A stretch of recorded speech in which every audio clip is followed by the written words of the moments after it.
Hello everybody, welcome back to my channel. My name is Heather and I'm here with another reading vlog. This time we are continuing series. I am in the middle of way too many series right now.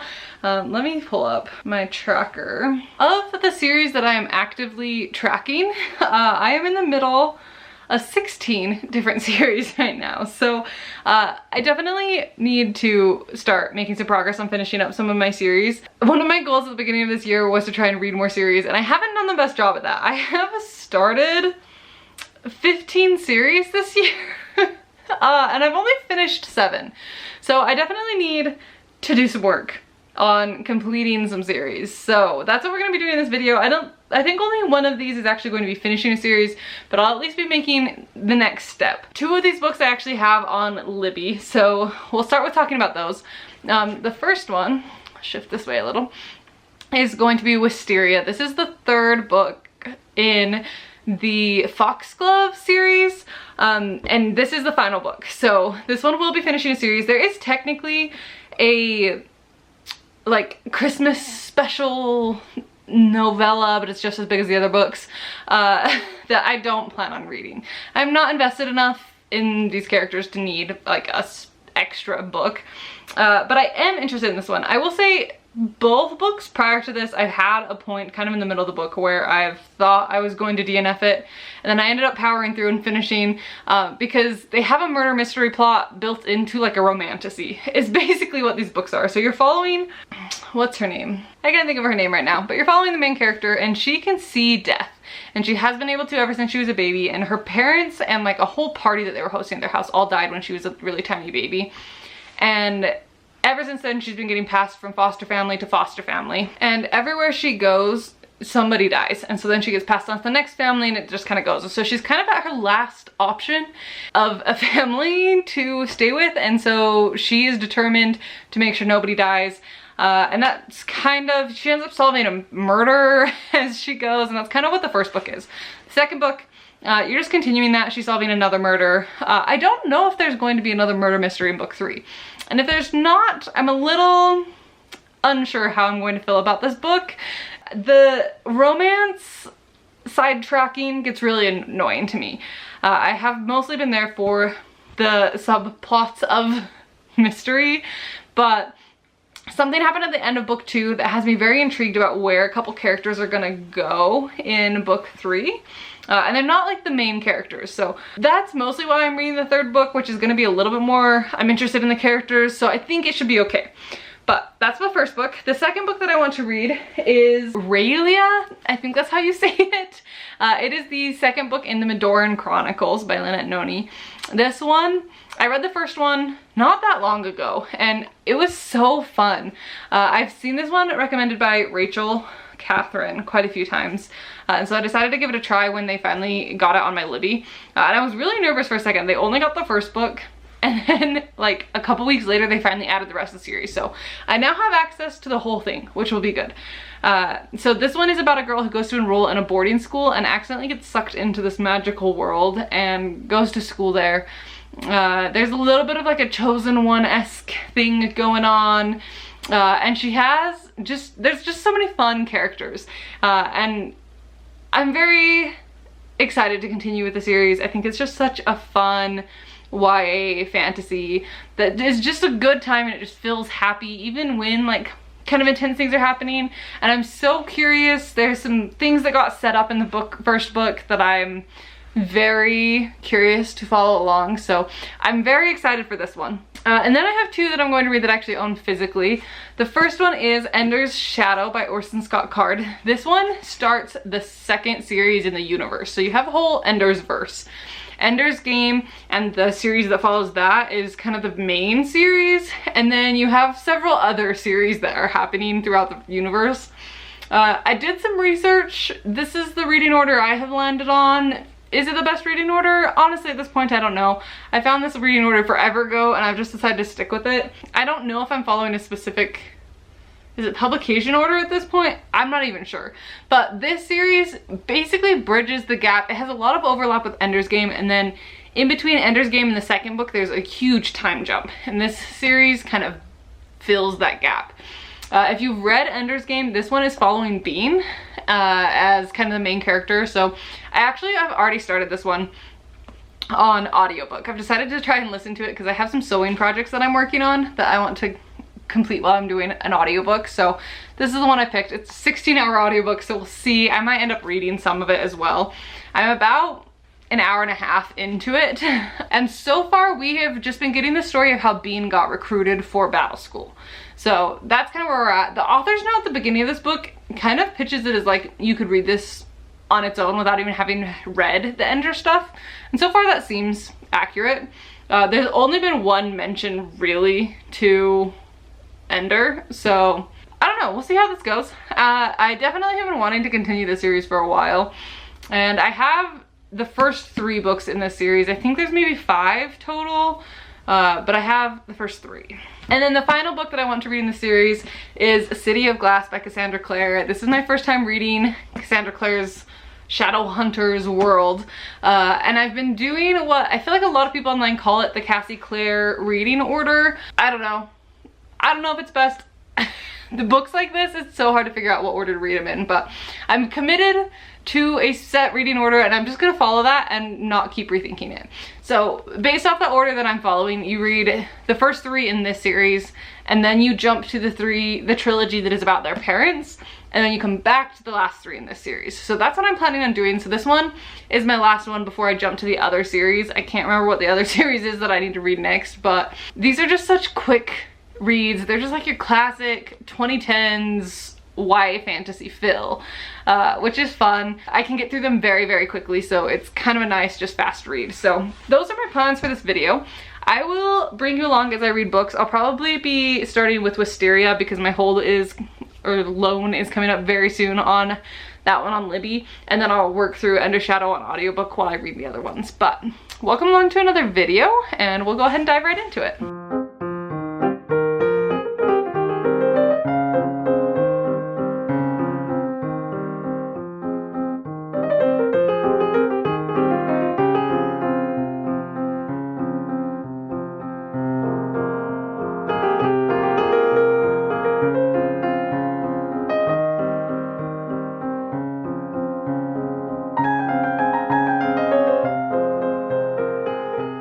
Hi everyone, it's been a couple days, so I thought it was time to update this video.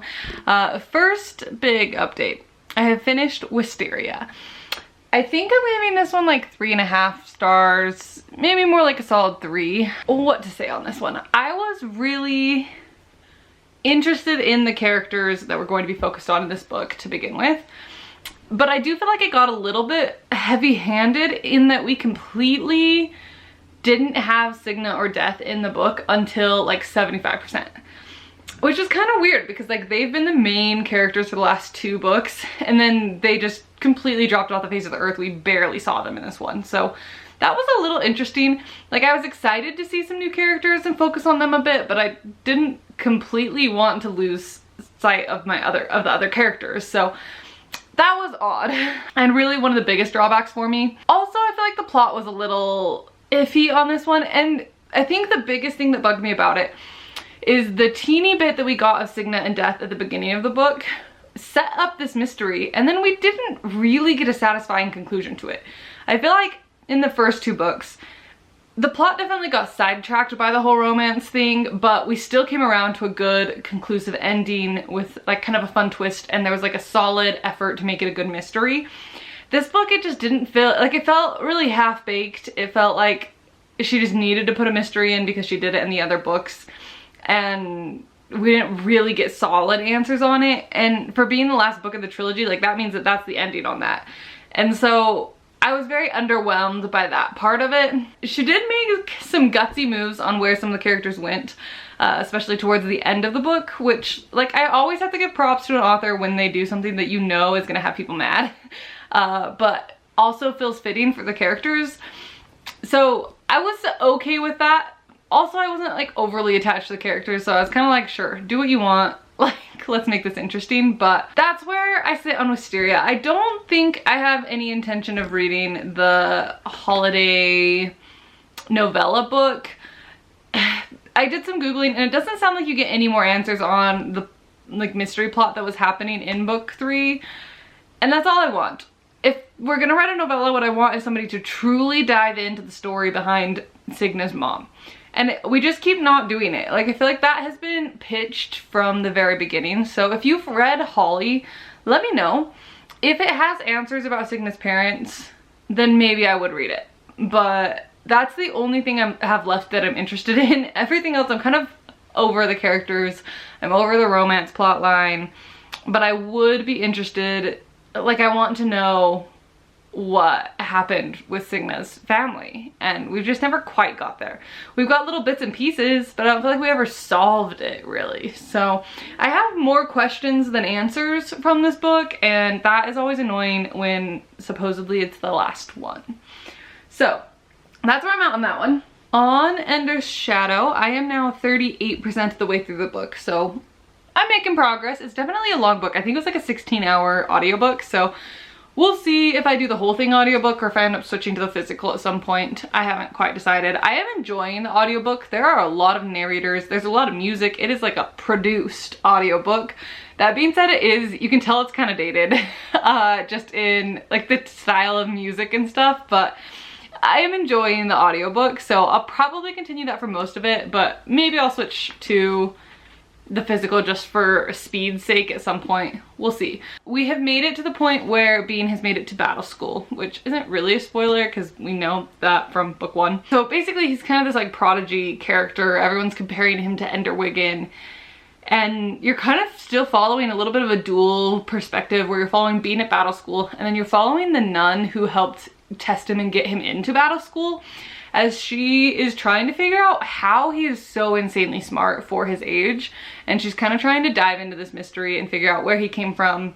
Is there a possibility that we could have other kids like this? Because she's pretty determined that he's going to be who saves Earth because he's so intelligent. So very curious to see how that goes based off of what we know from the first series. Like, he's involved, but really Ender is kind of still the main savior character. So I think it's interesting that we're diving so deep into that storyline of her being convinced that like we need to figure out how and why he's so smart so that we can then utilize that. It's going good so far. I'm interested in it. Definitely a bit of a slower book. I'm not sure how I'm gonna feel about this one because if I'm being completely honest, Ender's Game is my least favorite of the original series. I actually like the ones that come after better. So I don't know if this one's gonna be my favorite. It might be a similar situation where this one's kind of just like it's good, but it's just like any other sci-fi book. But then we dive into some more philosophical, deeper things in the next books. We'll see. I'm not sure if that's gonna be how it is, but that's kind of how the first series was. So I don't know that I needed a whole nother book about battle school, but it's interesting. It's fun. It's still a good time. It's just not necessarily like something that I really am like so hooked on. And then I have also started Aurelia. All of these books are a little bit hard to say. I think it's Aurelia. This one's the second book to Arcarne in the Madoran Chronicles. I am 29%. I started this like last night. So these books go so fast. It is so easy to just binge through these books. Very fun. She's back at school. Basically just we're following another school year. There's some interesting things happening. We're watching as she kind of develops more friendships and broadens out her group a bit. My favorite part of these books is her and her little combat class crew. That is my favorite part of the story so far. I do really love her core friend group from book 1, the like duo and then her roommate. Like, I really like that dynamic, but I also am really loving what's happening with her combat group. And we're following her. She just has like a really intense schedule. The bad character guy from book 1 has kind of popped up a couple times.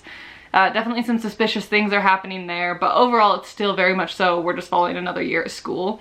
So I'm not sure what the overall plot's gonna be on this one, of like what's gonna trigger some moving forward other than just schoolwork, but it's going good so far. It's just a fun read and it goes so fast. So it's really easy to binge through. I will probably finish this one very quickly and then I will start City of Glass. So I'll update you when I have some more thoughts, but that's what's happening with my books.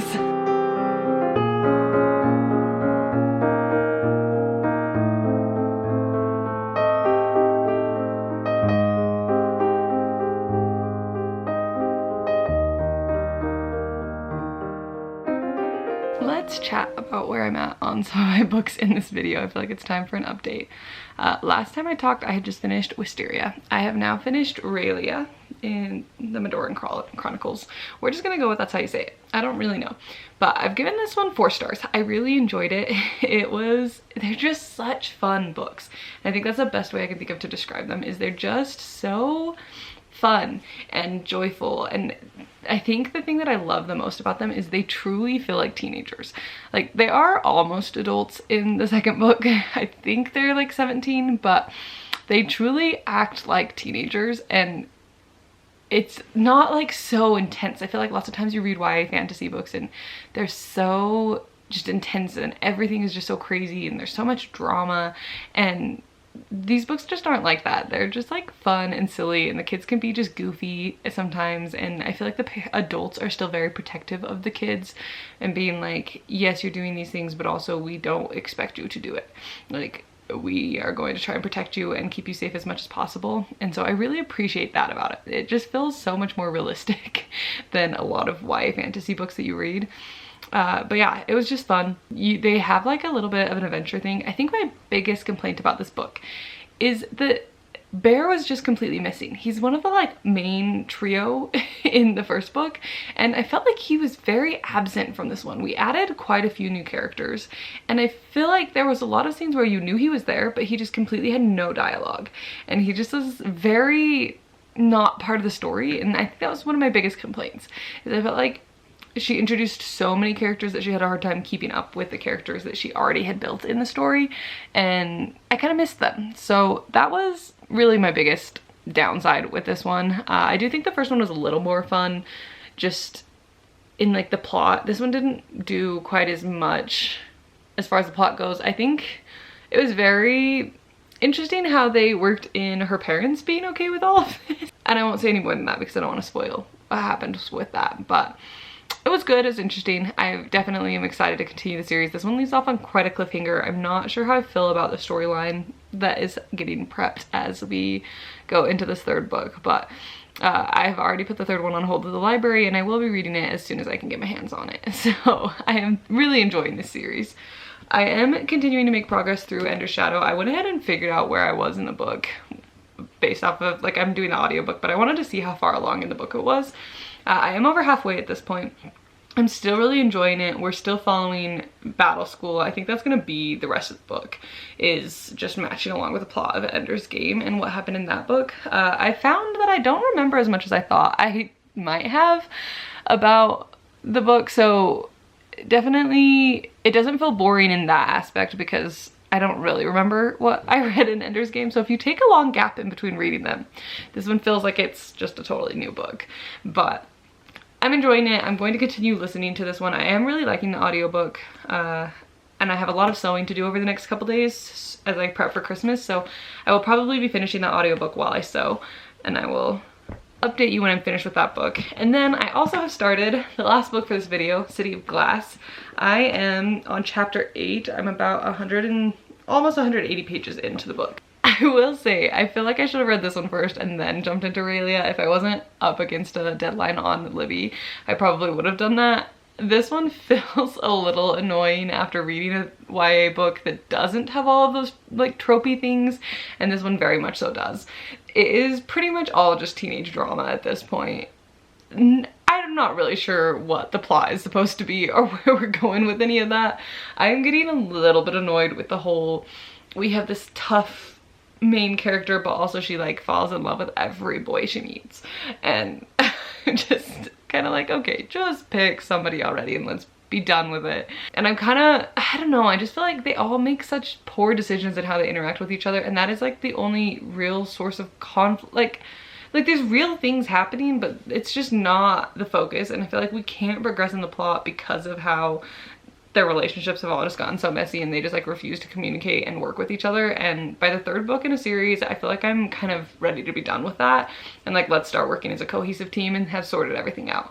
But we just aren't there yet with this group, and I'm kind of annoyed with it. So I'm gonna finish reading it. It's still a fast read, but I'm not enjoying it as much as I feel like it's been hyped up.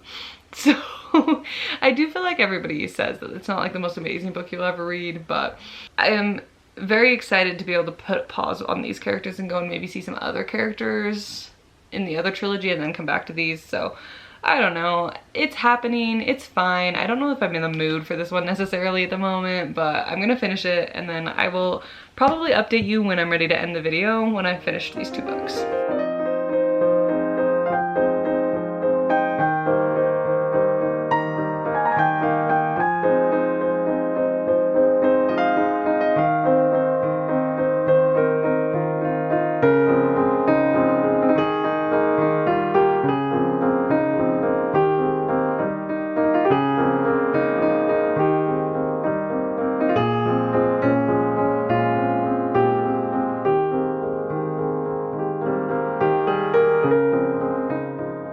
Okay, I have finished my books, so it's time to talk about them, wrap this video up so I can get it to you guys. But let's start with Ender's Shadow. This one was good. I thought it was a really good audiobook. It worked really well because I had a big project that I needed to just listen to something for a really long time, and it worked great for that. Is it the most exciting book I've ever read? No, but I was prepped for that going into it. I think I already talked about it. Ender's Game wasn't my favorite of that quartet. I didn't expect this one to be like the most amazing book I've ever read. I'm giving it like 4 stars. I thought it was a really solid book. Again, I've forgotten pretty much everything from the first Ender's Game book, so it was fine. It didn't feel repetitive. If you like just barely read Ender's Game and tried to go read this, it probably felt pretty repetitive. There were scenes that I was like, oh yeah, I vaguely remember that having happened before. So there is that. You are getting it from Bean's point of view, so there are a few times where Ender and Bean aren't together, and you get kind of what happened with Bean while Ender was doing the other side of things. So it does have its own content, and I'm gonna dive into spoilers just a little bit on this one, so skip like a minute ahead if you don't want spoilers at all. But Ender obviously does not return to Earth at the end of that book. Bean does. So I'm very curious to see where the rest of the series is gonna go, because it's gonna be totally separate from where the Ender's Game series goes. That will be very fascinating. I will definitely be working my way through the rest of the book series. Probably not overly fast, but I am curious. I'm also so curious to see if Bean meets Peter at any point. Like, surely that's gotta happen. That's gonna be a really fun duo, I think, and I'm very fascinated by that storyline. So that's my thoughts on Ender's Shadow. It was great. It's a solid book. If you like sci-fi and you're willing to read a little bit of a slower book, Ender's Shadow. And then I finished City of Glass. I really should have read this before I read A Carney, because this is just so cringy. This whole trilogy really is just teenager drama. There's not a lot of plot that happens. Like, it's there's a plot, but it is mostly about the teenager drama and the relationship drama, even with the adults. Even the adults have relationship drama going on, so it's not the best book in the world. I think I'm gonna give it like a 3-star. This one even more so than the other ones. I feel like all the world building was kind of done, so it truly was just like 80% of this book was just purely relationship drama, which is fine, whatever. It's just not my cup of tea. There are so many characters that I find more interesting than the main characters in these books, and I think I just really struggle with that. I just don't care about Clary and Jace. Like, can we just move on, please? And then there was one character that I thought was so interesting. If you've read it, Sebastian, I think he's a fascinating character. It's unclear if he's going to be around for the rest of the books, but yeah, that's how I felt about this one. Really, it was kind of, it's such a fast read because you can basically just skim read it. It takes no brain power. These are the perfect books, I think, if you need to get out of a reading slump and you want something that you really don't have to think about and you know will go super fast. These books would be good for that. And so I will be continuing the series. I'll probably be a little more selective about when I choose to pick them up and use them kind of for that purposes of when I need something to get me out of a slump. But I am going to pause on this series and jump to, I believe it's the prequels about their parents after this one, which I see why people say to do that. This really felt like it wrapped up most of the plot lines. Like, you kind of finish a whole story arc and there's the typical end of a trilogy where you're like, yeah, like there's all the after effects of this whole battle we just went through and stuff. that we haven't seen yet, which I'm sure is what the next 3 books are. But you definitely could have like ended it here. Like, it's as satisfying an end as a lot of trilogies I've read. So I can see why people say to pause here, go read the prequels, and then jump into the next 3 books, which is what I'm going to do. So I'm not 100% sure. Is it the Clockwork ones? Is that what I'm doing next? That sounds right. Sure. I don't know. I will figure that out. I have it on a spreadsheet on my computer that I don't have with me, but that is the end of this video. I finished one series completely. So I did finish that Belladonna series, and then I continued a couple of other ones that I've got going. So I'm feeling pretty good. I'm making progress on my series slowly but surely. I still have so many series to read, so definitely more videos like this will be coming at some point. So look forward to those. But I'm gonna go ahead and end this video here. Thank you so much for watching. I hope you enjoyed, and I will see you in the next one very soon. Bye.